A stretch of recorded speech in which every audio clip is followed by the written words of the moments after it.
Hey everyone, welcome back to another episode of This Week in Niche Pursuits News. I'm excited to bring some of the SEO news that's happening this week, along with several other topics that we have to cover. But I've got Jared with me. Jared, how you doing today? I'm bracing myself. Buckle up because we're going to be in the fast lane today. Wow, there's a lot of news to cover. There is so much news to cover that about half the things actually on our prep document, we know we're not going to cover because these like 3 or 4 items, like it's just going to take that much time. I think There's a bunch that's getting cut that I'm shocked because it would be the feature story another week, you know? I agree. And I just read another story. Anyways, we won't go into it. There's a lot always changing in AI and things like that that we're not going to really get to today because there's such core SEO news happening that I think we need to talk about it. So, of course, stay tuned after we cover the news, which we're going to do here just a second. Stay tuned for our shiny object shenanigans, things we're working on the side, a couple projects we want to update you guys on. And then we're going to bring it home with 2 weird niche sites. Both of them are, I would say, pretty solid today. Pretty solid. Both fun ones. Mine's weird. Mine's weird. If you want a weird one, stick around. It is indeed weird.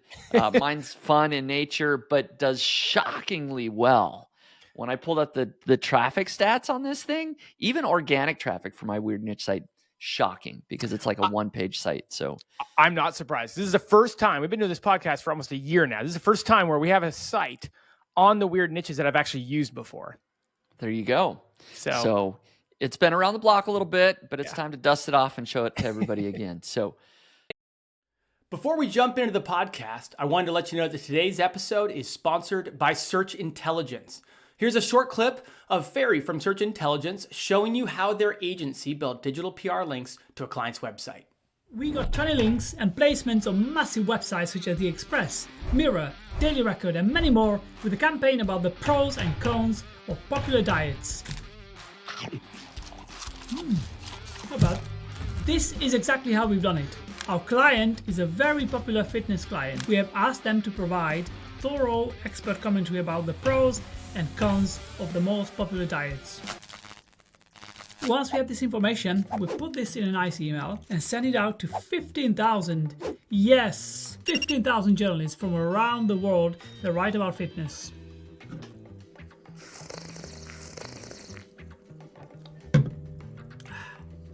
So good. And unhealthy. Big publications picked up our story from the email, giving our client massive, juicy, saucy, healthy links that are 100% relevant to their website and that will keep the rankings of the website in a great shape. You see what I've done there? I hope this case study inspires and that you will start leveraging expert commentary type campaigns to land links to your or your client's website, just like we've done it with this campaign.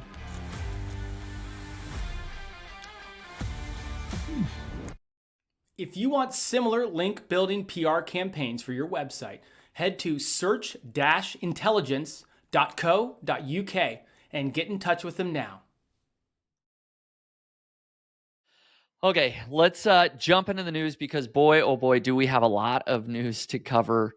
Let's start off the bat with another in-depth study that Glen Allsopp did. He has these great studies where it always seems like he's analyzing like 10,000 SERPs of something. And that's exactly what this latest one is the discussion forums dominating 10,000 product review search results. And so I'll share that here on my screen, but it's over at detailed.com. You can look at the forum SERPs, the 10,000 product review search result. And it's a little bit of a kind of an update or in a similar vein to what he's done in the past. And he kind of talks about what's ranking now, right?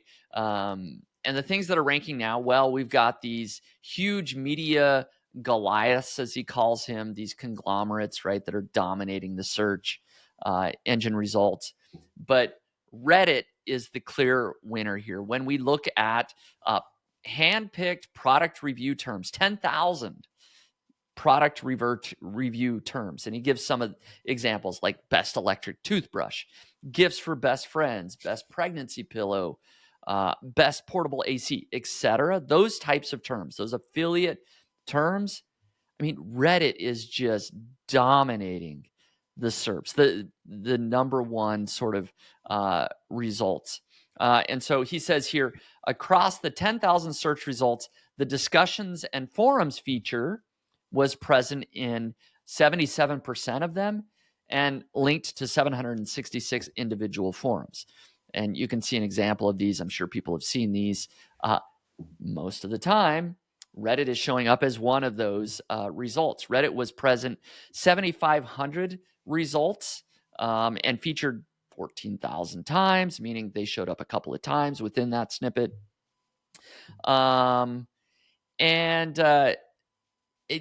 Anyways, it goes on and on that Reddit is ranking at the top or near the top in that discussions and forums, being featured for these very valuable keywords, right? And then he also shows, again, deeper down here that these big media conglomerates that he's covered in the past, right? The Dotdash Media, the Red Ventures, the other big companies that own all these different websites, they are also dominating the SERPs. So there's a lot here, a lot of data that you could crunch and read and go through, but that's, I think that's the main gist of it. But Jared, anything else you wanted to point out in this particular article? Well, when the helpful content update came out in September, we saw the massive surge in Reddit and Quora, but Reddit specifically in terms of their visibility, right? We at one point featured a graph of visibility that went off the literal screen. You know, their growth was so big. This is a continuation of that by pointing out that spam is dominating Reddit now. You know, we used to, as SEOs, kind of have to deal with, and this was kind of maybe a year ago, a conversation we'd have where we're writing a product review and we're like, man, so many people append the word Reddit to the end of it because they don't want to get my website's results because it's ranked in Google. They don't trust it. So they go to Reddit and they get a different response, a more authentic response, a non-Google response, right? And so then Google supposedly, air quotes for those of you listening, solved that problem by just bringing all of Reddit's results to the top of Google back in September with a helpful content update. But what Glen's quick to point out, and I think he mentioned this, over half of the Reddit threads in product review searches are spam now. And so the entire point of people going to Reddit, causing Google to rank Reddit, is being completely undone, and the rug is being pulled out from underneath them. That is exactly right. And that's the big finding here, is that it's gotten worse and worse. The spam that is happening on Reddit is getting worse. And there is, I guess we'll bring up this next article here. I believe this is the one that talks about it. Reddit shown excessively in Google product review search results, a study finds, and it's referencing Glen Allsopp's numbers, right, to kind of highlight a lot of these things that we showed up. Again, we'll get Glen a link.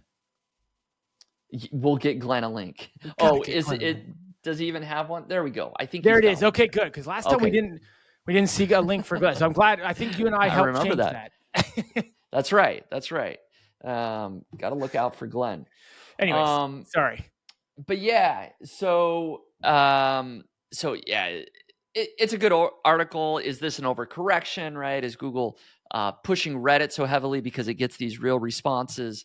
But then, and Glen called out all the spam that's happening. Essentially what Glen was saying is that you go to Reddit and it looks like a normal Reddit thread, but really the first response or the top comment that's been upvoted the most is clearly just a monetized link to somebody's website, or it goes, it might go through a couple hoops. Like I've seen examples that go to a Twitter thread that's really just monetized with an affiliate link to somebody's website, right? So it might be one or two steps, but it's clearly controlled by an affiliate marketer that is putting their answer, not because it's the best product they personally found, but because they can make money if they put this link in and they get it, upvoted. And there's a lot of different ways to manipulate those Reddit comments to get them up at the top.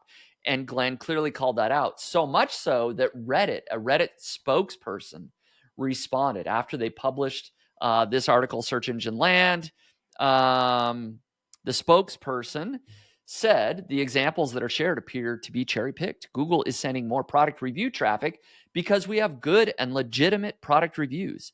What is not true is that Reddit posts are getting spammed as a result of this, and that we are locking thread as a way to deal with spam.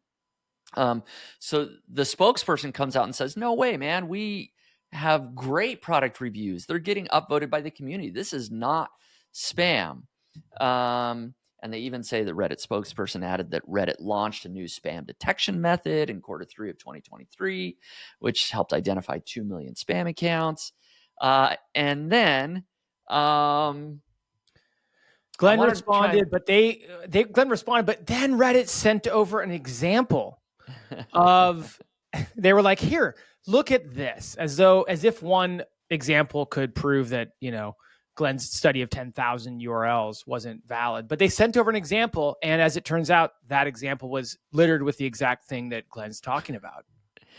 Exactly. So the example that the spokesperson sent over was spammed, and which is really concerning, because clearly the spokesperson at Reddit, or whoever's at the top of Reddit doing the PR, doesn't know what spam looks like.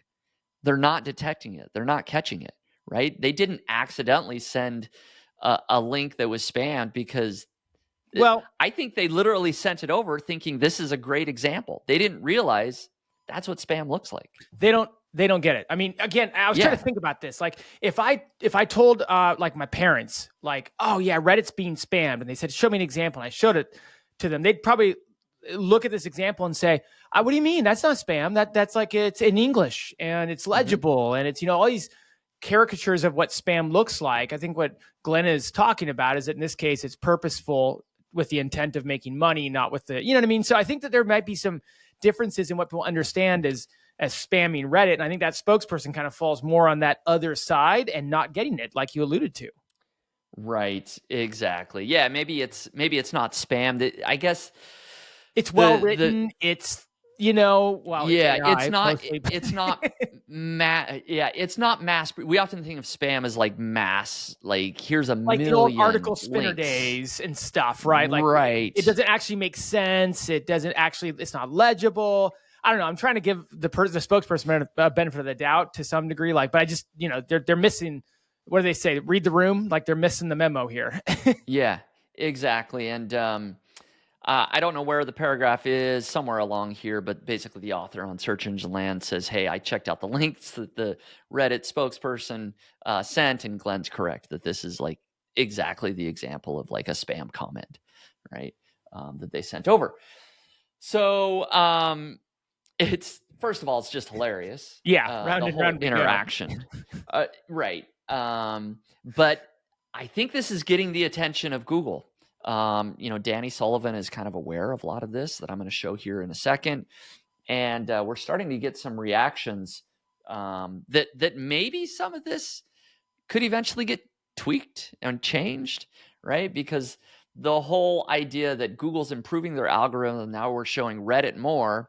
Well, what they're getting is less authoritative people now recommending products than individual bloggers again. Right? Because you're just getting whoever can get their comment upvoted the most, they make the commission. And that's all they're doing. They're just trying to make money.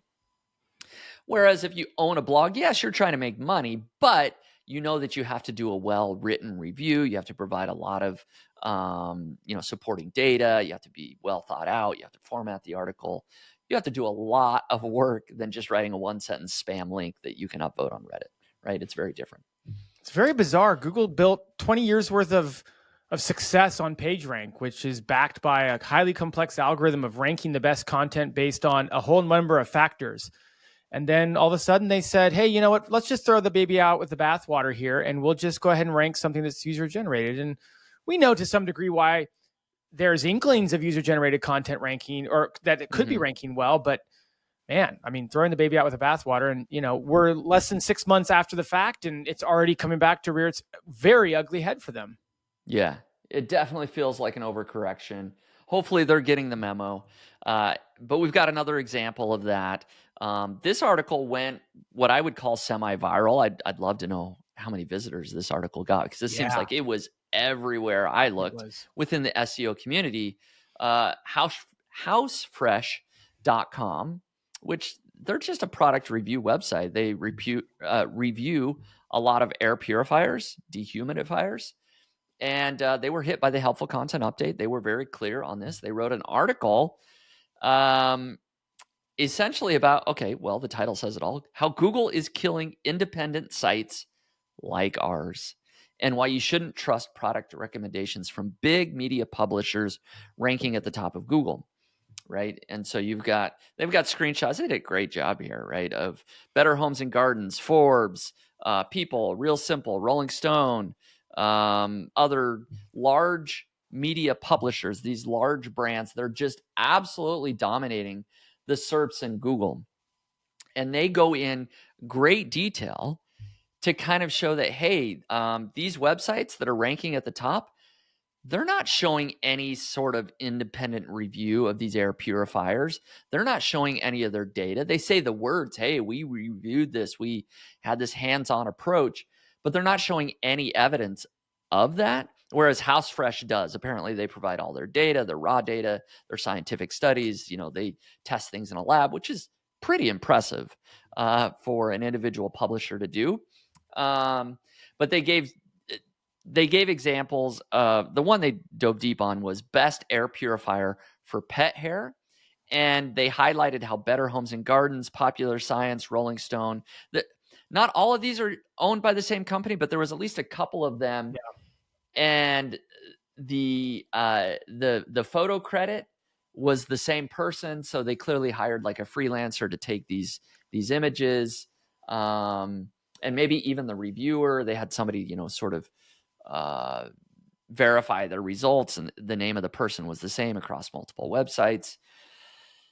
Long story short, they did a really good job showing that, hey, we understand air purifiers, but these large media publishers, they don't really. They're saying all the right things, but at the end of the day, they're making really bad recommendations. And they pointed out a couple of really bad air purifiers that are being recommended. Even one of the companies that has gone bankrupt and has like terrible, Better Business Bureau reviews, appears to be not a great company, but they're recommending that air purifier is their number one, even though it's a terrible performing purifier, but it pays a really high commission.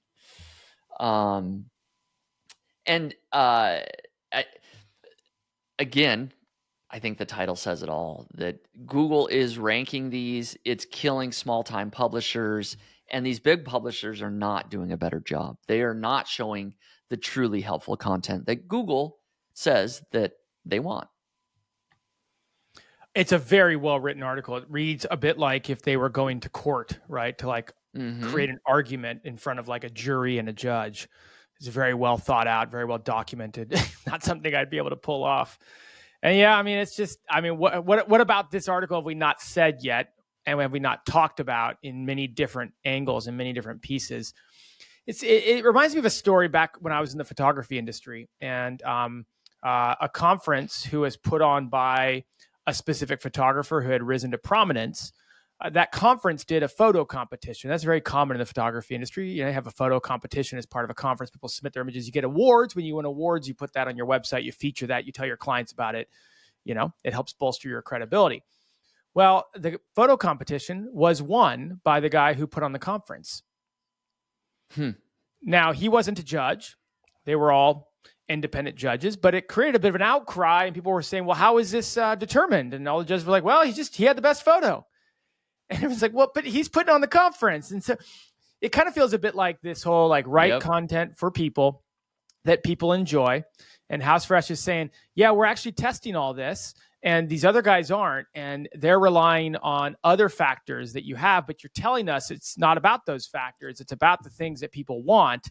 And Google's kind of washing their hands of it and saying, well, obviously you're not ranking because people don't want your content. And it feels like that they are reusing the same message, and it's just digging them deeper. I mean, I don't want to be overbroad about it. We'll get into some of the responses from Danny on this one specifically, but time and time again, we see that big sites win, not sites that do content well.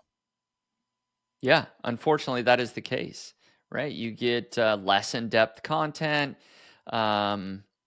You get all sorts of things that don't have the same quality signals often, right? Of a really well written article on an independent site.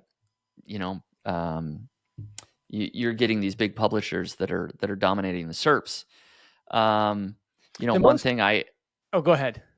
I was just going to say one thing that I think about, that I need to do a study on this. Maybe Glen can do this study for me. But all of these large media publishing sites, you think, oh man, they must hire the best journalists that are doing all this research.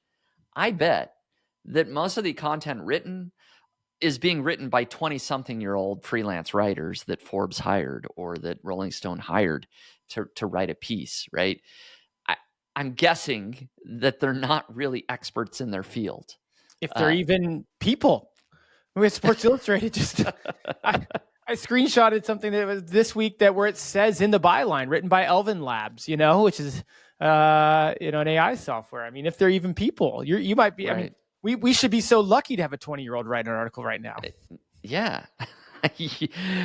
So, anyways, I feel like I'm used. I think I'm just used to like seeing like Forbes rank for the best fridge, even though, let's be honest, they have no business ranking for the best fridge. They never have. They're a business publication. But again, like I was looking at some of these that are listed, like I think Morty Oberstein, who's been on the podcast before, commented like, in what world does Rolling Stone magazine have any business write about the best fridge for 2024?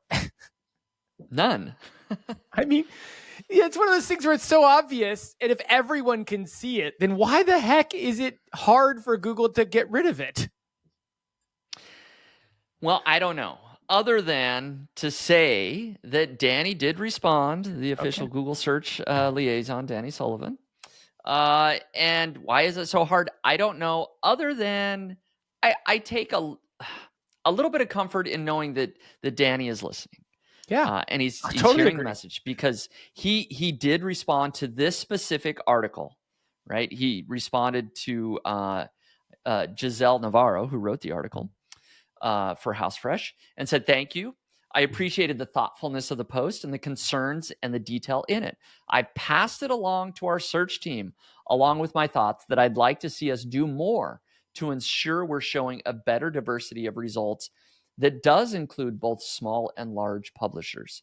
Now, just that paragraph alone, that actually makes me think, you know what? There might be an update on the horizon. Danny has seen it. He's passed it on to the search team, the examples that were specified in this article. And we don't know all of Danny's thoughts, other than it must involve, hey, we need to show more small publishers. We're showing large publications right now. Let's have a better diversity. I agree. So that's my like silver lining of all this, is that maybe there is an update on the horizon. We don't know how long something like that will take, but they're listening. They've received the message. They've seen the examples. Surely they'll do something about it, right? This is the second or third time Danny has gone out of his way in the last couple of weeks to kind of make the point, hey, EEAT is not a ranking factor. It's he went as far as to call it more of a concept. I don't know. What's your opinion on that? Yeah, we talk about EEAT because it's a concept that aligns with how we try to rank good content. I don't know. It's getting more and more vague, isn't it? I'll read it, because I mean it is interesting, and there's been a lot of commentary on this. And I don't want to wade in. I don't want to wade into the debate about is it or is it not a thing, right? But it is interesting that the way he chose to word it this time around, right? Mm-hmm. Well, when was it? A week or 2 weeks ago, we had their updated SEO guidelines, or starter guide, that said is EEAT. Right. Use business cards, and EEAT is not a ranking factor. Right. It was the takeaway from that. Yeah. It's a concept. I mean, to me, he said it. Here's what he said. As a comment I wanted. He said, doing things for people is what our automated systems seek to reward. And I agree. Maybe that's what they seek to reward. But currently, your automated systems reward high DR sites, no matter what kind of content they publish. Yep, exactly. And he says, I hope we'll be doing better in the future for these types of issues. So, again, somebody's listening, whether that will change, how soon that will change. I Well, don't know. It's a good reminder, like, man, I would feel if I was Giselle, like, sit down to write that article. It's like, is this going to do anything? Because the article took a lot of work. And to your point, I think it was well worth the extraneous amount of time that they put in to publish that article. I agree with you. I think it made the rounds, and it certainly got in front of the right people, and it made such a good case for what we've been complaining about for 5 months now. Yeah. Exactly. And just the last thing, I mean, Danny kind of touched on it here, is that you're not going to rank, or at least their systems or their concept of EEAT is not set up to rank you better just because you say on your page, I tested this, or I measured this, or, I did this. Using those words isn't going to make you rank any better. It's like the author bio thing from a couple weeks ago, right? Like, just having an author bio doesn't mean, just saying here's an author doesn't mean that's going to just solve your problem, right? Like, it's about more than that, right? So that's a good point. Yeah, but if you really did have a hands-on experience, definitely write that and use those words, because, right, that kind of allows the user to trust and know, and probably consume your content in a way that it feels more reliable. Spencer, there's a great study that was released this week on just that and many more items that we're not going to be able to get to today. It's probably like a whole episode. I know exactly what you're talking about, of course. But it's tough. The news must go on. Gosh, we only got an hour. It feels like we have to share. It's really one more story, but 2 examples, because they apply to what we just talked about. The 2 articles we just talked about. It's funny, this is so good and sad. So good. It's so bad. It's good. Yeah, exactly. So, the article we just read from Housefresh, Google is killing independent sites, right? That's the title of their article. When you Google that, at least at the time, this tweet shows that it was ranking 7th in Google, overshadowed by Search Engine Land, Reddit, Twitter, Meta News, Hacker News, LinkedIn. They're all ranking above Housefresh for their very own article. It's just like, it's meta, it's very, it's kind of like a self-fulfilling prophecy. They wrote about how independent publishers just can't rank in Google. Even that article itself, when you type in its title, is getting outranked by bigger websites. And again, it's not that they're outranking other articles above, right? Like, because sometimes we write an article for a certain term and our article just doesn't make it. No, it's these big sites commentary or republishing or resharing of the exact article. Exactly. It's like copied content, basically. I mean, it's like, we would call this duplicate content at some ventures in the past, would we not? Yeah. And like, I have no problem with Google ranking those commentary, but it shouldn't rank above the original source, the actual article if you have itself. a big DR, why not? Well, there you go. I guess that's what we got to be shooting for. But there's, of course, one more. We got one more story, the exact same thing. Back to Glen. Glen Allsopp says, didn't want to rank first for my own headline anyways, right? And he shows a screenshot of this here, the discussion forums dominating 10,000 product reviews. His exact title for the massive study that he put who knows how many hours into is not ranking number 1 in Google. And in fact, Search Engine Land is ranking above his article itself. So for a very different title. For a very different title indeed. So kind of funny, kind of sad, but puts an exclamation point on this whole issue of independent websites, independent media publishers. The small guys are getting beat by the big guys for no good reason. And not to the advantage of the reader and the user. No, absolutely not.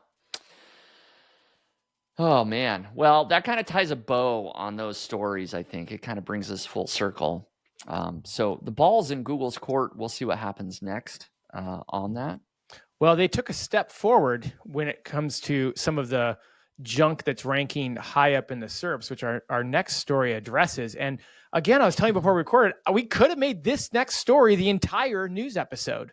Yeah, no, absolutely. We could have. And there have been rumors of this for a few days, but it looks like it's official. This is just a tweet by Glen Gabe, but you can read about it all over the place, that Google has inked a deal with Reddit to pay Reddit $60 million a year to train its AI models, to train Gemini search, to train whatever AI models. So they're taking all the content that Reddit has, millions of pages, millions of comments, they're putting that into their large language learning model, and they're training, Gemini or what other AI tools that they have. And here's just a quote. Reddit on its end is seeking innovation revenue avenues as it faces stiff competition for advertising dollars from major social media platforms like TikTok and Facebook. The timing is crucial as Reddit is on the verge of a public offering, intending to sell approximately 10% of its shares. This move could significantly impact its valuation, previously pegged at about $10 billion during a 2021 funding round. So a lot that you could say about this. Of course, hey, why not? Good move on Reddit's part. Please pay me $60 million a year. Why not? It's just like gravy, right? I mean, I looked up and I mean, they don't have to do anything for it. It's not like they have to, I don't know, just do anything, right? I'm not, this isn't my space, so I don't want to start saying things I'm not sure, but I'm pretty confident they don't have to do much. They just get to cash a check. 60 million. Let's see. Last year, 2023, Reddit had revenue at 804 million. So this would represent 7.5% revenue increase. That is substantial. When I first saw the 60 million number, I was like, that is probably not that much. But, darn near 10% increase in revenue is, and probably mostly profit is substantial, especially when you're going out for an IPO. So that's significant. So they lost, this might put it in perspective.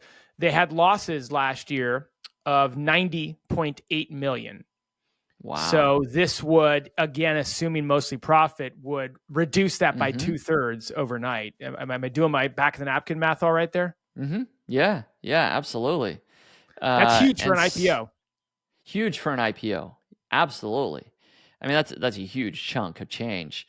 60 million a year, right? So, but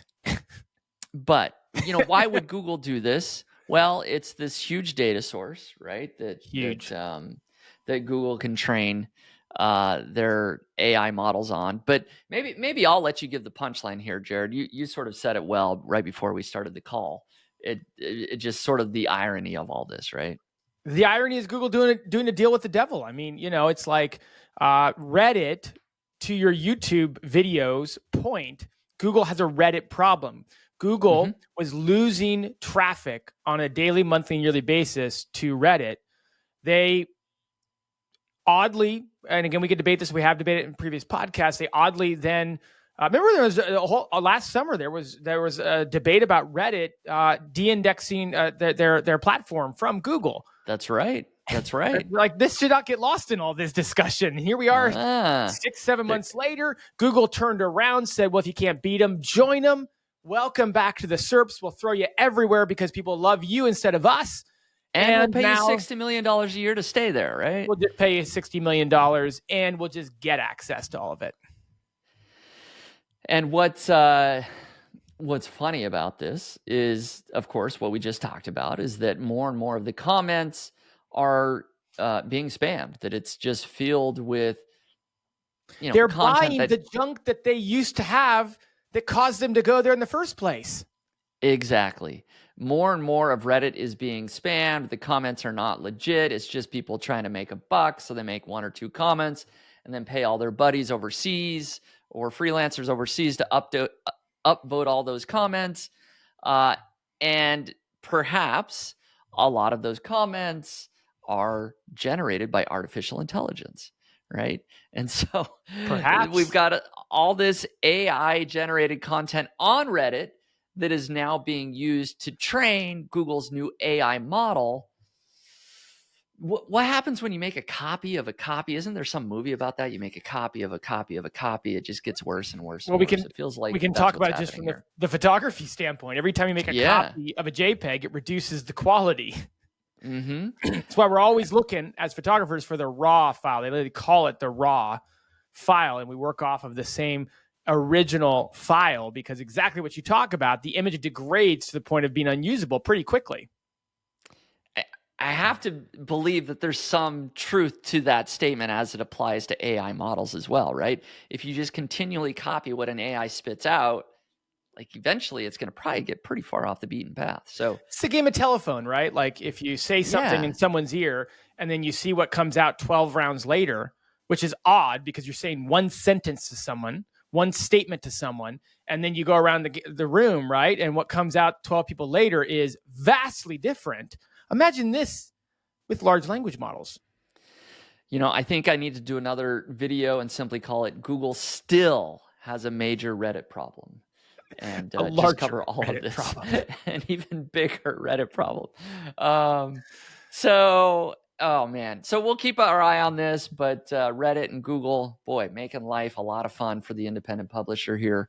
But that's the news. I mean, there is like 3 or 4 other really good stories that we could cover this week. So there's a lot going on, but we're gonna have to cut it off there because we're already halfway done, more than halfway done. We still got to get our side hustles. We still got to get our weird niche sites in. And I know people are sticking around for the weird niche sites, so we got to get to them. Some levity. Hey everyone, Spencer here, founder of Niche Pursuits. So you probably know the importance of building internal links so your site can perform well in Google. Today I want to share how Link Whisper can help you add outbound internal links to your articles. As you draft your article in WordPress, Link Whisper scans your site, identifying the best internal link opportunities. It then recommends the perfect anchor text and link to add. With just a click, your content is updated with new internal links. No more expensive tools or tedious manual site searches. Link Whisper does the heavy lifting right inside the WordPress editor. Say goodbye to the hassle of internal linking. With Link Whisper, you can focus on what you do best, creating great content. Use the coupon code PODCAST today and get $15 off. Elevate your website's internal linking with Link Whisper now. Building smart internal links just got easier. Go to linkwhisper.com today and be sure to use coupon code PODCAST to get $15 off. You got to get a little levity going for us. Yeah, I agree. So first, let's do our shiny object shenanigans. Kind of give an update on some of the side projects that we have working on here. I'll go ahead and go first. So this one is a little bit different, I guess, because I often talk about, my side projects, whether it's my Facebook page or my faceless YouTube channel or my Amazon influencer, things that are really totally unrelated to nichepursuits.com. So this one is different that it does have to do with nichepursuits.com. I am excited and happy to announce that I am going to be launching a premium Niche Pursuits community. And it will live over at community.nichepursuits.com. It's not live there yet, but I am starting to privately invite a few members, including Jared and a number of other people. Yep, Jared made the cut. And basically what we're doing there is I'm starting a community that I hope is not only the best of the best kind of people that I can bring into the community, and I'll explain that here in a second, but hopefully it's just a place that people truly can feel that they're part of a community and can discuss on an ongoing basis a lot of these issues that are happening in the blogging, SEO, affiliate marketing, side hustle, online business world, right? And so what is basically happening is, yes, there is going to be a community aspect there, a real-time chat aspect. If you ever have any questions, you can interact with me or Jared or other people. But really, the idea is the community as a whole kind of supports each other. And part of that is that there will be small mastermind calls happening. I'm going to kind of sync you up with 3, 4, 5 people that are in a similar situation to you, working on the same business model, or maybe have similar revenues, that you can get on a call and really dive into the business issues that you might have. I found this to be hugely valuable in my business. I have been a part of a couple different masterminds to help me really figure out what I need to tweak in my business to get to the next level. All right. And then another big thing is every week we are going to be doing weekly expert calls. We're going to be bringing in people that are an expert at Google Discover traffic, or getting Pinterest traffic, or growing a Facebook page, or growing a faceless YouTube channel, right? All of these sort of individual sort of strategies or business models. Every week, we're going to bring somebody on and you'll have the opportunity as a community member to do live Q&A as a community. You can ask questions while the person's on the call there. And then there's going to be a number of other things that are involved. One that I'm excited about will be ongoing challenges. So we might say, hey, let's all focus on getting more traffic from Pinterest, for example. And over the next 2 months, whoever can generate the most traffic or get the most new traffic from Pinterest, I am not only going to sort of say, hey, you're the winner, but I'm actually going to give a monetary prize just to keep people motivated. I feel like this is going to be a good way to keep people accountable. So if you say, hey, for the next 2 months, I'm going to focus on Pinterest, you put your name on that spreadsheet and you got to report every month. Even if you don't win, the idea is that, hey, I focused on something and I actually got something done because the community was motivating me, keeping me accountable, that sort of thing. So I could go on, but I'll maybe stop it there and simply say, I'm excited about the community. It's coming very soon. The planned launch date is March 4th. So people can be on the lookout for that. So another, 10 days, something like that. 2 weeks, less than that. And so people will hear more about that, but I'm going to be putting more of my time, spending more time in that community and making sure that it's going well. Because like I said, I've been a part of other communities that have really helped me in my business. And growing an online business can often feel lonely, or you can feel secluded. And I feel like I've been in this industry long enough now that I can bring together a community of people that really can help each other, and hopefully everybody benefits. So, well, I know you've been talking about this, off and on for a while now, so I'm excited to see it come to fruition. It's gonna be great. Although you're kind of undermining my favorite part about hosting the podcast here. And well, I always like to tell people, like, what's your favorite part about hosting the podcast? I'm like, well, do you listen to the podcast? And they, well, yeah, I do. And I say, when you're listening to that guest and you have that question that you want to ask them, you're like, oh my gosh, this is amazing. If I could just ask them this one question, it would help so much. I always tell them, well, I'm the host. I get to ask that. Well, now people get access to that every doggone week. That's right. That's right. And that's the beauty of it, right? Because a podcast, you get a lot of great information, but there's just that 10% more, or just that couple of questions more. It's not personalized, right? And so that's the idea, is that you can say, hey, so-and-so, here's my business. What would you do? Yeah. And often, hopefully, you'll be able to look at something for a couple of minutes, say, oh yeah, well, I would change that. Yeah. And that's just one of the features. Exactly. That's exciting. So March 4th. March 4th is a big launch date. So people will hear about that. Check their emails, follow the podcast, wherever. Monday. They follow Niche Pursuits, Monday, March 4th. Got it. All right. Exciting. Well, I'm already in the Discord. Yep. And I did my introductory post. I hope it won't be buried by the time everybody signs up on March 4th, but it's there. They can look for that. I am there. Right. Yep. We will be there. So good. Very good. All right, Jared, what do you work on? A bit of a milestone week, I'll tell you. Weekend Growth, the newsletter, is 1 year old. 1 year old this week. I feel like we gotta have some balloons, or when you text someone like sound happy anniversary on your phone, it gives all the confetti and stuff. Like, the fireworks line. We don't have that here, but you can imagine them. But yeah, so Weekend Growth is 1 year old. I feel like we just got done talking about how Niche Pursuits has so much experience that you're bringing a community together. And I'm like, yay, hey, Weekend Growth, it's 1 year. Such a dichotomy, but still worthy of celebrating. So just a quick recap. People have heard this story, but a year ago for this podcast, which, by the way, the news podcast, Spencer, is coming up on its 1 year anniversary in a couple of weeks. We're going to have to, I don't know, do something with that. It was in early March. Have to think about that, yeah. Yeah, or we don't have to do anything. But I basically really made a go of it, be on the back of knowing that we were going to be doing this side hustle or shiny object segment of the podcast. Goal was 1,000 subscribers in the first 3 months. 1 year in, we are at 4,685 subscribers. So it's hard. One way of looking at it says, meh, but again, keeping it in the category of side hustle, keep it in the category of one email a week. That's all I have time for, etc. You could also really celebrate that. Didn't do any advertising to grow that.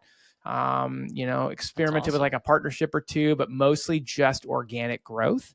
And here's the interesting thing. I went back and we do separate the revenue that is directly attributed to the newsletter. And in last year, it's earned just shy of $40,000. That is huge. That's impressive.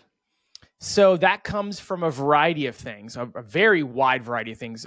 Newsletter ads, affiliate earnings from anything that might be promoted in a newsletter, and then weekend growth services. So consulting. We have website reviews we do. Those have gotten really popular. And then obviously kind of the initial push for weekend growth, which was the website photography made easy course. So those are the 5, I think, main channel. I think there's like 95% of the revenue are from those 5 channels there. Yeah, it's interesting to see kind of as a close bystander, right? I'm on your list, right? And I can see what you're emailing out, and we chat about it from time to time. And it has been interesting to see that you've tried 5 or 6 or 7 different things to try and kind of monetize this list, right? You've tried it all. You did sponsored ads, of course, affiliate links. You've had a couple different products. You had the helpful content update spreadsheet. That's right. That one too. And you had your photography course, and now the consultation, website reviews. And so it seems like maybe you've started to land on 1 or 2 that you're going to probably focus on more, right? Yeah, and that's the thing. It's a good reminder, like take chances, throw stuff out there. Did a big schema series last month, launched a little schema product that did well in the email, but hasn't gotten any buzz subsequently afterwards. We did a whole email newsletter service probably 9 months ago that did all right in the initial launch. Hasn't really gotten ordered much since then. Gets ordered like once every couple months, right? So, but the website reviews like 1 a week without even talking about it. 2 a week, 3 a week sometimes. Do a promotion, 5, 10 a week. So there you go. You kind of land on what does well, but you have to throw 10 things up against the wall to see which 2 or 3 things stick, unless you're just smarter than me. I think that's kind of been the theme of this segment, this shiny object shenanigans, is that we're just throwing a bunch of like side projects up against the wall, and it may be revenue sources in your case of like, I've got an audience now, like let's throw a bunch of things at the wall and see which 1 or 2 stick. That's what's worked really well for me in my career, right? I've kind of meandered all over the place until I've landed on kind of here where I'm at. And I think that's important for people to realize as well that are out there building, is that not only will it potentially take a year to get your first 5,000 email subscribers, but even when you have those subscribers, it may take a little bit of time to figure out what's the best way to monetize that list as well. And it really dovetails nicely, especially if you can find a way to this. This is why I always tell people like, hey, if you can start a newsletter around your website that you own, right? Like around your affiliate website or whatever, like it just doubles up, because I'm sure I could. I haven't bothered. I'll say there isn't any way to quantify. There is, but I didn't do all the detailed work for it. But the amount of impact that the Weekend Growth newsletter and subsequently the brand has had on 201 Creative has been amazing. Right. And so this doesn't even, that 40,000, all the numbers I'm sharing, that doesn't take into a consideration all the people who are on the Weekend Growth newsletter who end up, and we've seen the connection to them kind of hiring 201 Creative for either, a content plan and a site audit, or ongoing monthly services in the world of digital marketing and specifically SEO. And so the crossover, when you get outside of Weekend Growth and look at some of the secondary benefits, have also been, really big. Well, good. That means you probably won't be shutting down the Weekend Growth newsletter anytime soon. So not anytime soon. So yeah, and I know last week I said, but I didn't realize I was having this anniversary, so I prioritized the anniversary. But next week we will talk about YouTube monetization, and I'll give you some data on how that Weekend Growth YouTube account is doing, because that's one of the benefactors of this original newsletter. Perfect. Very good. So stay tuned for that. A little tease, listeners. A little tease. Yeah, I got to come back next week. Can't share it all every episode, but we're up against it with a clock here today anyway. So I was just gonna say, we got 10-ish minutes. We gotta get our 2 weird niche sites in, so maybe 5 minutes each here. So we'll hit it right away here.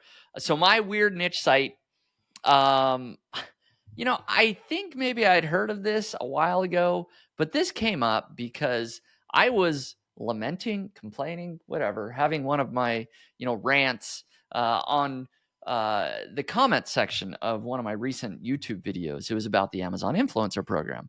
Oh, I was going to poke fun of you about that. So many people. Why is it that nobody watched it? So many people. There was a lot of comments, like maybe a couple hundred comments. I don't know. And it seemed like a lot of them, not most of them, but there was several comments that it was literally, I had answered that specific question in the video. No, there were people making, not just, I'll even go further, just to your credit. There were even people asking, there were a lot of people asking questions you answered in the video. But there were a lot of people just making dumb statements that clearly hadn't watched the video. Right, exactly. So, it's like, that was the first thing they did, is they read the title and then they wrote something dumb. It's so funny. It's just, anyway. And so, like, there was an example of, like, in the comments, I basically said, hey, I did a quick Google search for you. And I pasted the link to the Google search, because it was like such a simple question, like just take 10 seconds and Google that, would you? Well, somebody responded and said, hey, there happens to be a really great niche website for that. And it's letmegooglethat.com. So let me share it. And it's about what it sounds like. It's great. I mean, it's comedy gold here, right? You come here, it looks like you're at Google. It says, let me Google that for you. Oh, but it gets better. You don't just send somebody this link to let me Google that. So Jared, what's a query? What's something we can type into Google? It could be anything that somebody. Why does it rain so much in Washington? Does it rain so much in Washington?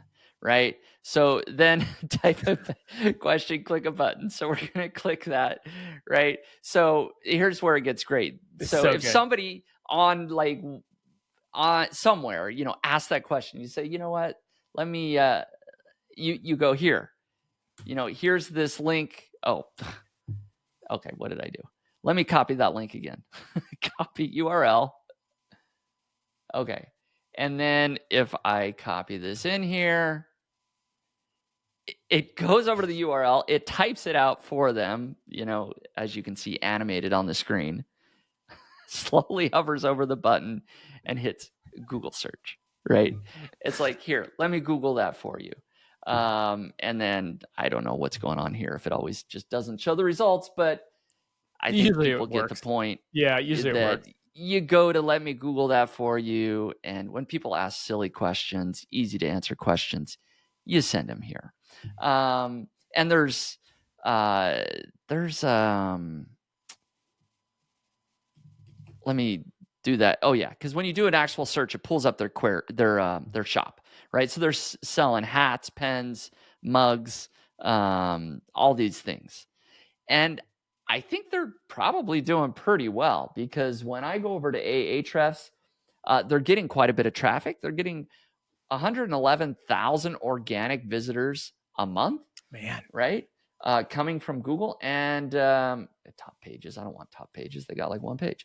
What I want is organic keywords. So their number one keyword is let me Google that for you. And a bunch of varieties of that, right? How to Google. So anyways, a lot of queries related to that, how to Google something, or how to do a Google search, or etc. So that's quite a bit of traffic. If you're the passive aggressive type, this is the site for you. Oh, 100%. And then I'll just share SimilarWeb. They're getting a lot more traffic than just that. You can see that monthly, they're getting nearly 1 million visitors a month, 960. Of course, I got this pop up there. 968,000 visitors a month. So a lot of direct visitors, right? Yeah. People are sending each other links and,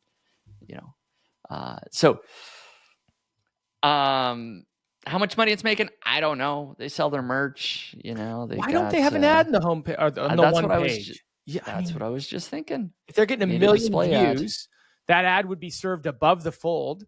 It would be seen by virtually everyone. Man, that's at a least lot. a few $1,000 a month right there, right? Maybe more. I It mean, depends I on would have the to assume RPM. five figures, right? You would think, yeah, $10 probably a RPM gets him RPM. $10,000 a month. Yeah, something like that. Man. So, anyways, this is kind of a fun, weird niche site.